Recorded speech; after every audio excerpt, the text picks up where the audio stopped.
Welcome back to Amantha's world. ఈరోజు మీకు చూపించబోయే రెసిపీ చిక్కుడుకాయలు, టమాటా, నెత్తళ్ళు.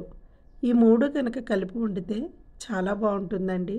మీరైతే ఖచ్చితంగా ట్రై చేయండి. మీ అందరికీ నచ్చుతుందని నేను అనుకుంటున్నాను. నచ్చితే కనుక లైక్ చేయండి, షేర్ చేయండి, కమెంట్ చేయండి.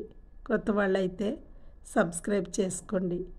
ముందుగా మనకి ఈ సీజన్లో చిక్కుడుకాయలు బాగా దొరుకుతాయి. రకరకాల చిక్కుడుకాయలు దొరుకుతాయి. చిక్కుడుకాయ ఏదైనా కానీ మనము నెత్తళ్ళు వేస్తే సూపర్ టేస్ట్ ఉంటుందండి. ముందుగా నెత్తళ్ళు శుభ్రంగా కడిగి పెట్టుకోవాలి. అవి ఇసుక ఉంటుంది కాబట్టి, సముద్రం కాబట్టి ఇసుకతో ఉంటాయి. గోరువెచ్చని నీళ్ళతో ఒక 4-5 టైమ్స్ కడిగి శుభ్రంగా ఇసుక లేకుండా కడిగి పెట్టుకోవాలి. ఇప్పుడు కడాయిలో ఆయిల్ వేసుకొని ముందుగా జీలకర్ర వేసుకొని ఆ జీలకర్ర చిట్లేలా వేయించుకోవాలి.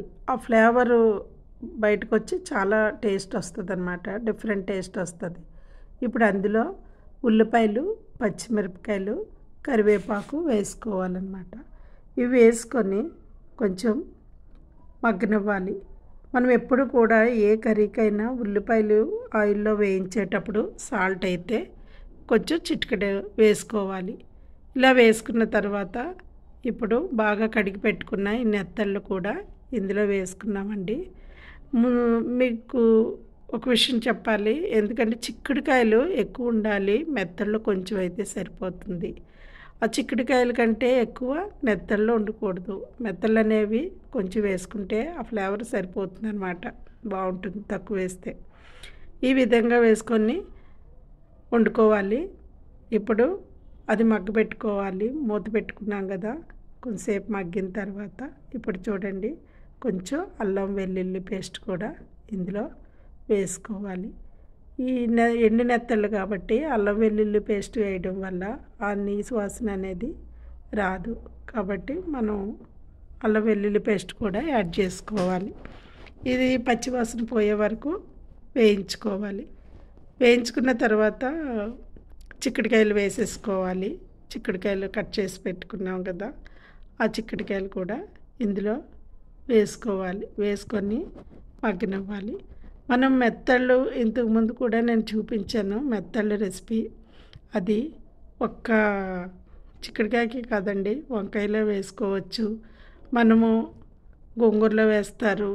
చాలా కూరగాయల్లో ఈ మెత్తళ్ళు వేసి వండుతారు. ఈ మెత్తళ్ళు వేయడం వల్ల టేస్ట్ అనేది చాలా బాగుంటుంది. ఈ చిన్న చేపలు కూడా తినడానికి ఆరోగ్యానికి మంచిదని చెప్తారు. కాబట్టి మనం ఇలా చేసుకొని తినచ్చు. చిక్కుడుకాయలు చాలామంది అవి చిక్కుడుకాయలు మాత్రమే వండితే తినలేరు. అది ఇలా చేయడం వల్ల ఆ టేస్ట్ అయితే చాలా బాగుంటుంది. ఇప్పుడు టమాటాలు కొంచెం ఎక్కువ వేసుకోవాలి. నేనైతే 3 పెద్ద టమాటాలు తీసుకున్నాను. ఆ టమాటాలు కూడా కట్ చేసి ఇందులో వేసుకోవాలి.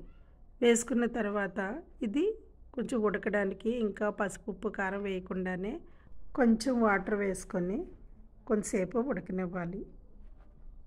చిక్కుడుకాయ కొంచెం గట్టిగా ఉంటుంది కాబట్టి వాటర్ అయితే యాడ్ చేయాలి. ఇలా యాడ్ చేయడం వల్ల మనకి మెత్తగా ఉడుకుతుంది అన్నమాట. ఈ టమాటా, చిక్కుడుకాయ రెండు కలిపి బాగా ఉడుకుతాయి. ఇప్పుడు ఉడికిన తర్వాత టమాటాలు కొంచెం మెదుపుకోవాలి. ఇలా చేయడం వల్ల అది గుజ్జులా చక్కగా తయారవుతుంది. ఇప్పుడు అందులో పసుపు, ఉప్పు, కారం వేసుకోవాలి.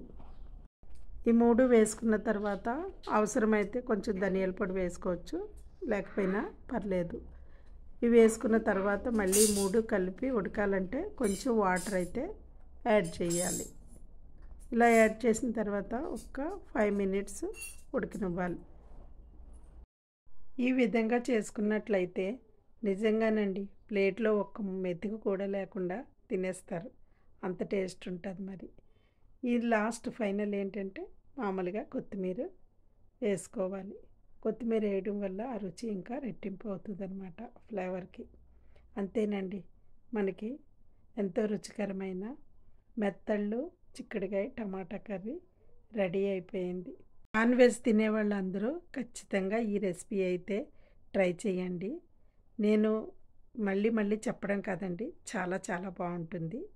Thanks for watching.